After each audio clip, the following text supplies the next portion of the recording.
আর আমি এখন চলে এসেছি দ্বিতীয় বিশ্বযুদ্ধের হয়তো সব থেকে বেশি ইম্পর্ট্যান্ট স্ট্র্যাটেজিক যে শহর কায়োমতানে। ইউরোপে ডান দিক দিয়ে গাড়ি চলে, মানে আমাদের ইন্ডিয়াতে যেরকম বাঁ দিক দিয়ে চলে, ইন্ডিয়া এবং আরও অন্যান্য কান্ট্রি, অনেক কান্ট্রি আছে সেখানে যেরকম বাঁ দিক দিয়ে গাড়ি চলে, এখানে ডান দিক দিয়ে গাড়ি চলে।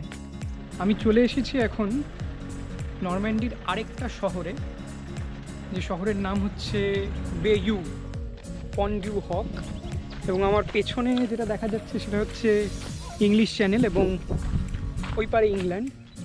এবার আমরা পরের স্টপেজে যাব, যেটা হচ্ছে দি ফেমাস ওমাহা বিচ।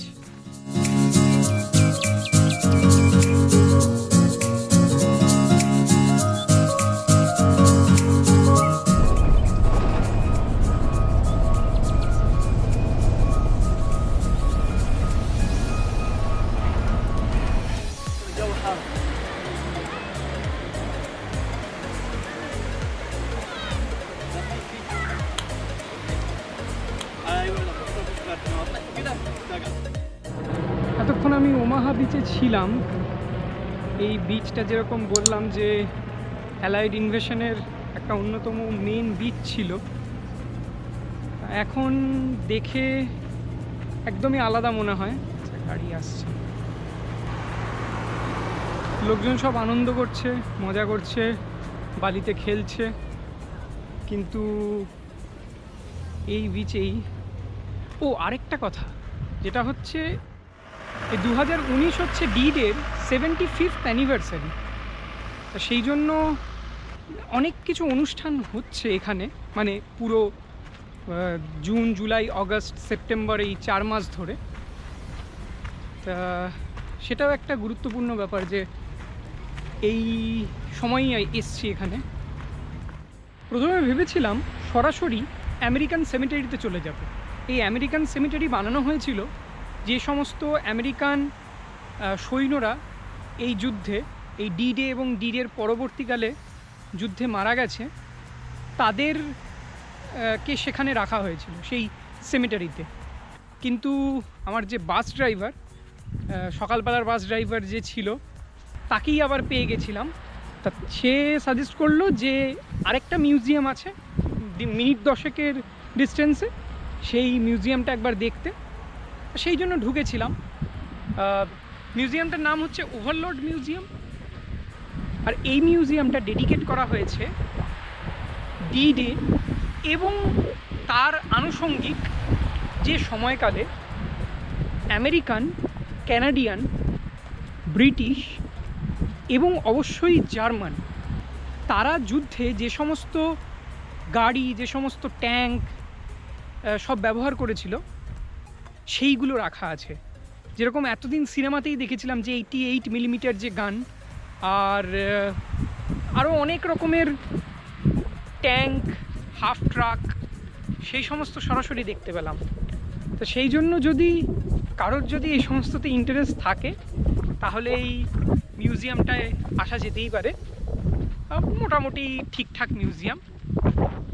আর এই মিউজিয়ামটায় ঢুকতে লাগে হচ্ছে 8 ইউরো, এবং যদি স্টুডেন্ট হয় তাহলে স্টুডেন্টের জন্য কনসেশন আছে 6.1 ইউরো। তা এবার একটু এই মিউজিয়ামটা একটু দেখাই, আশা করি ভালো লাগবে।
যেটা এই সমস্ত যে লোকেশনগুলো, সেই লোকেশনগুলো আসার জন্য বেইউ বলে যে জায়গাটা সকালবেলা এসেছিলাম, সেই বেইউ থেকে বাস আসে।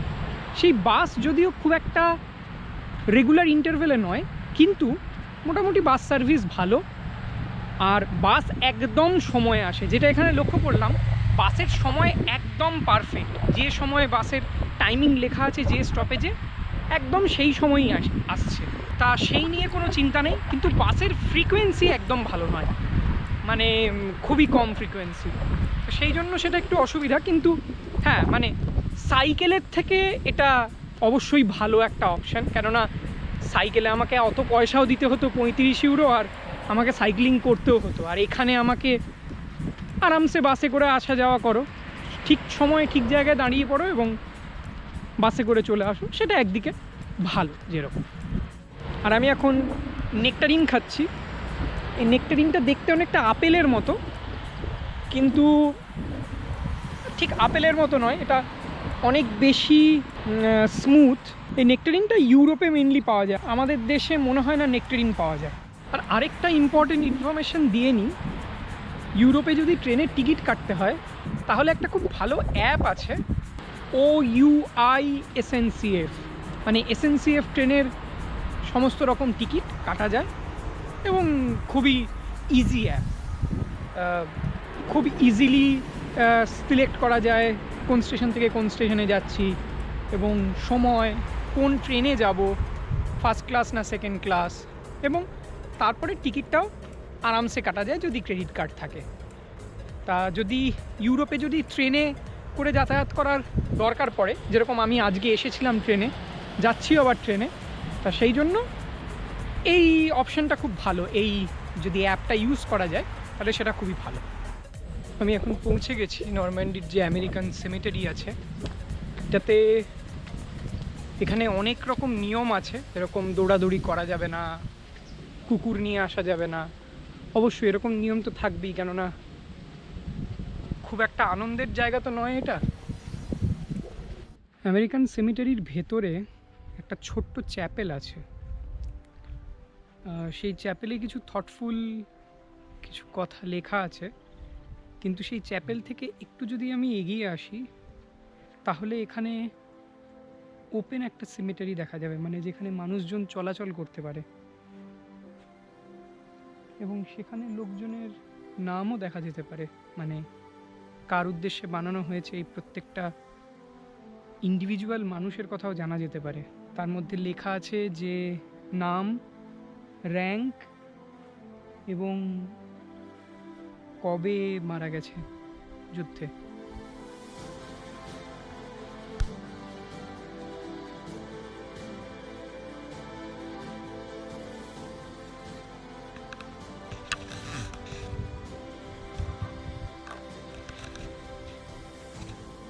বেশিরভাগ ক্ষেত্রেই যেটা দেখা যাচ্ছে যে 6ই জুন আর অগস্ট, এই 2 মাসের মধ্যেই বেশিরভাগ সৈন্যরা মারা গেছে, বেশিরভাগ লেখা আছে বেশিরভাগ জায়গায়। আর এই যে দেখা যাচ্ছে যে ফলকগুলো চারদিকে, প্রায় প্রত্যেকটাতেই কারুর না কারুর নাম লেখা আছে, মানে কারুর উদ্দেশ্যে। এই যে এই সেমেটারিতে যে এত গ্রেভ দেখা যাচ্ছে, এটা শুধুমাত্র একটা সেমেটারি, এছাড়াও আরও আছে, জার্মানদের আছে, ব্রিটিশদের আছে, সমস্ত মিলিয়ে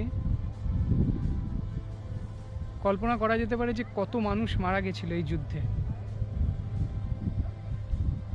আমার আইডিয়া ছিল না যে এত সংখ্যক এখানে গ্রেভ আছে, এত সংখ্যক লোকের জন্য ফলক আছে, আমার এটা জানা ছিল না।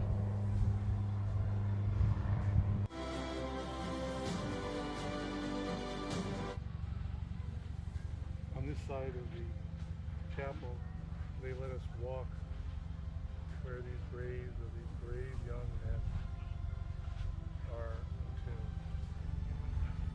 Right here is Thomas G. Daly. আমি এখন পৌঁছে গেছি আবার বেইউ শহরে, এবং আমার পেছনে এই বাসটায় করে এলাম।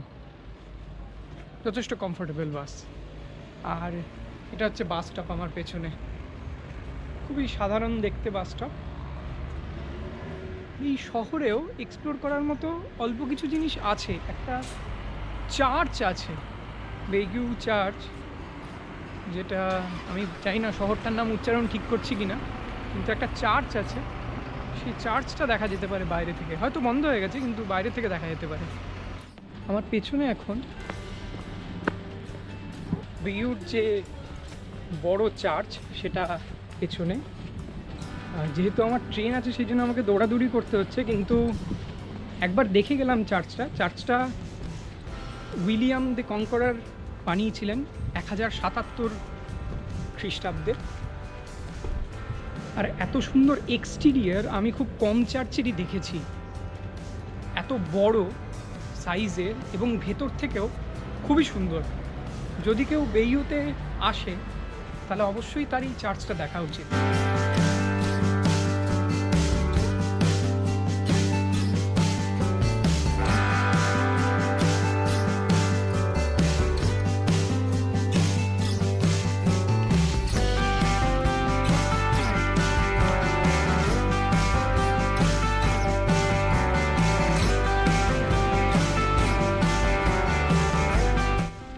এবার আমি স্টেশন চললাম।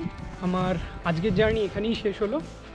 যদি এই ভিডিওটা ভালো লাগে তাহলে একটা থামস আপ, আর পরের ভিডিওগুলো দেখার জন্য প্লিজ সাবস্ক্রাইব, এবং তার সাথে সাথে ওই বেল আইকন, তাহলে ডাইরেক্ট নোটিস ঘরে পৌঁছে যাবে। আজকের মতো তাহলে এখানেই শেষ করলাম। টাটা।